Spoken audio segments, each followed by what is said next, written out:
Hey, this is Troy with stayonthecourt.com. We are talking about practice planning for practice number, I believe this is 14 for my fifth grade boys basketball team.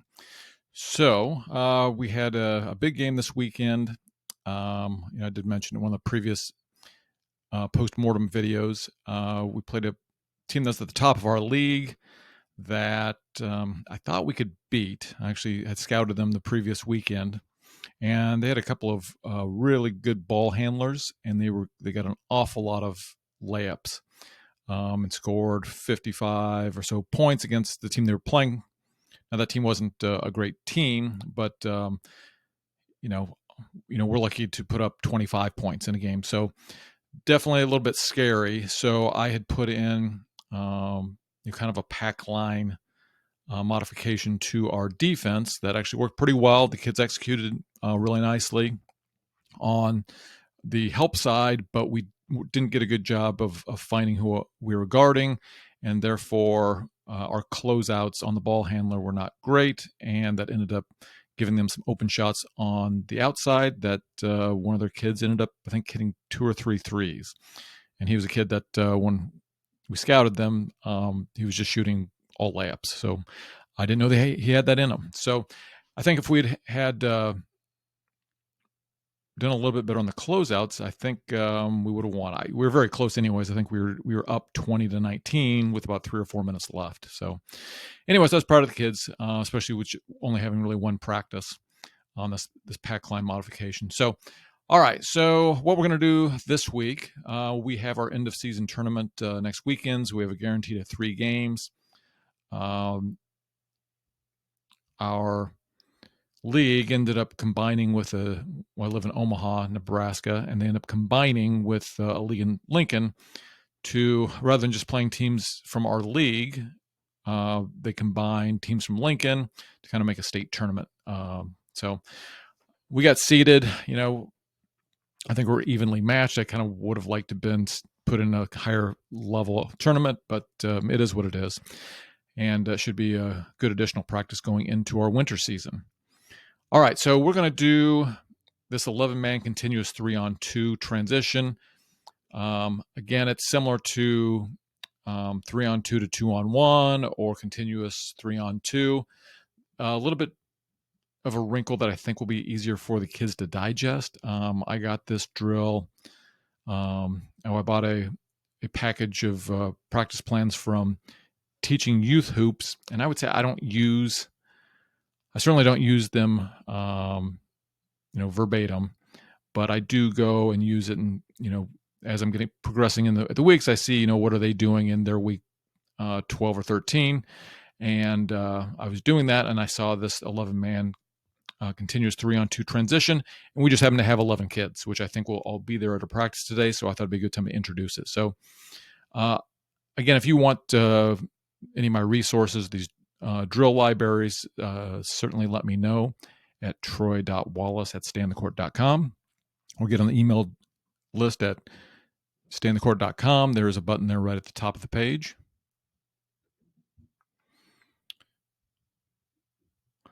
All right, let's see here. So we're going to do that to get things started. During this drill, and then if we do race car a little bit later in the practice, I really want to concentrate on passing that ball down the court to the open man. So I think another coach refers to it as head man. If there's someone open ahead of you, it's automatic. You pitch it ahead to that open man. We got in trouble a little bit this weekend because we wait, and then we come down the court and give the defense time to set up, and then they intercept our pass. So we need to work on that a little bit. So we'll do that in that 11-man, or I'll stress that in this 11-man continuous 3-on-2. And then if we have time in doing race car, which is really designed specifically to encourage that later in the practice. So pack line defense. I had one kid or 2 kids that were not at practices last week. So we will review that. Again, we did a pretty good job on that, but we're going to do a couple of things that will just really emphasize the person closing out on the person with the ball. but we won't spend a lot of time on that this week.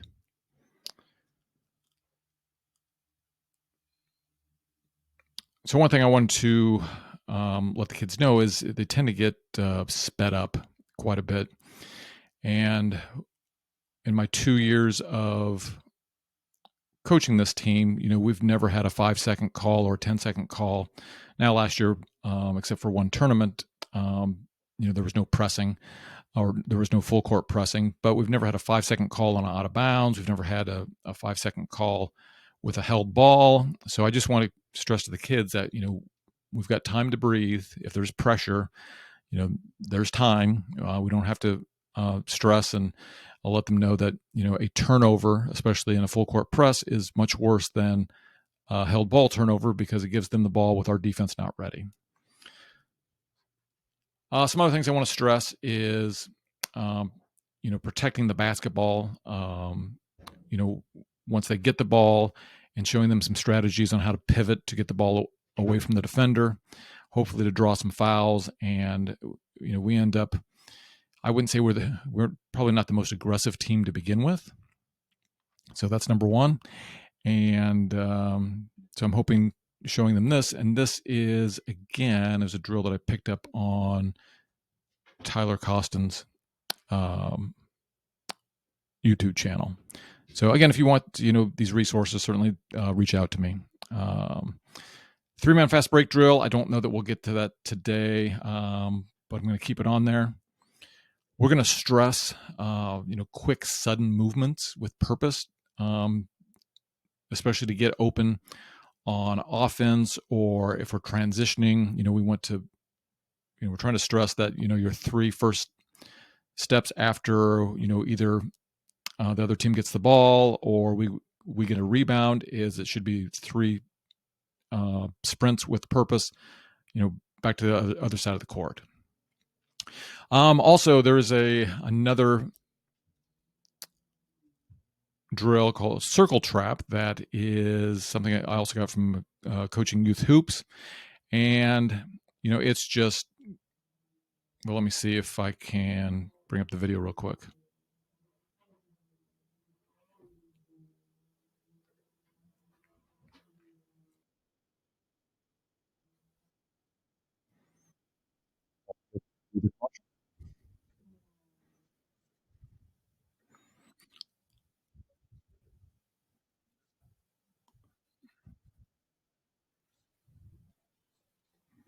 So you can see how they're set up here. So it's 3-on-3. You've got 3 defenders in the circle, 3 outside. And essentially the rules is the coach throws to one of the people on the outside. And the rule is that 2 of the defenders have to go double team them. I'm going to stress that, we're not slapping at the ball. We're just we're trying to get deflections on defense and, stealing the pass.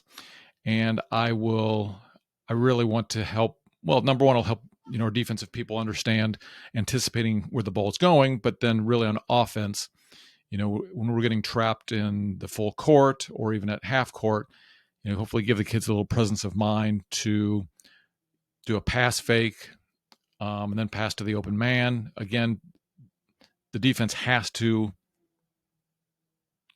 double team, so one person has to cover both players. So hopefully it'll help them kind of devise some strategies in their head to deal with that when it happens in a game. All right.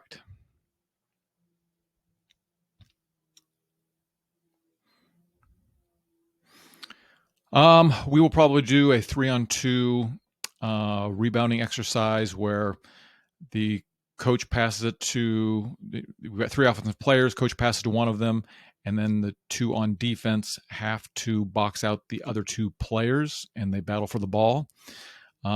We didn't do a great job this weekend rebounding. We just are straight up, we don't get in an athletic stance. We don't take anybody's space, and we really need to get better at that. I would like to get back to the Zoom action again and walk through that, because I would like to use some of that this weekend if we can, just in preparation for see how it looks, to see if we want to use it in our winter season.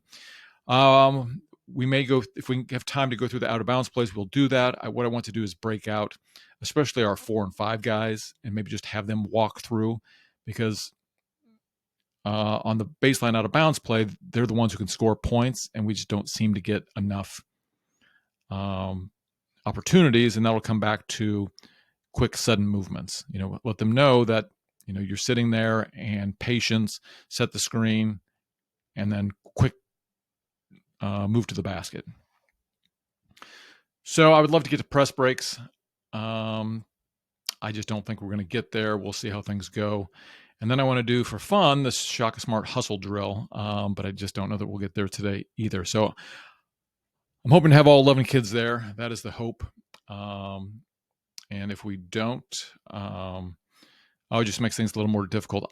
I've got a feeling as we're getting close to Christmas, we're not going to have too many people next on our Thursday practice. So anyways, that's it. We'll talk to y'all later.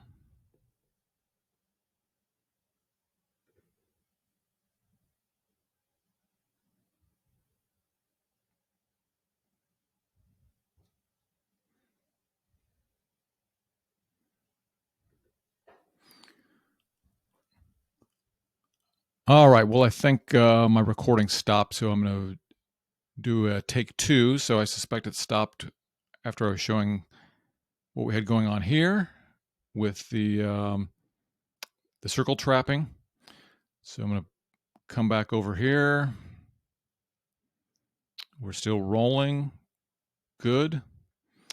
And I'll walk through what we're going to do after that. We'll do a rebounding drill 3-on-2 where we've got 3 offensive players. Coach passes to one of them, and the other 2 have to decide who they're going to box out.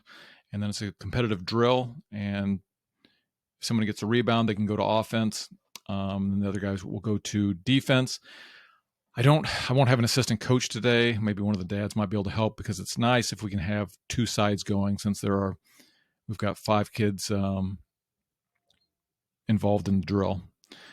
Hopefully we'll get to doing some more of this zoom action. What I'll do is I want to do some progressions of just the base movement, show them when they come around after they take the screens, attacking the basket, what you can do after you attack the basket, either jump stop, kick it out and then swing it. So we'll just progress, what things can be done with that zoom action.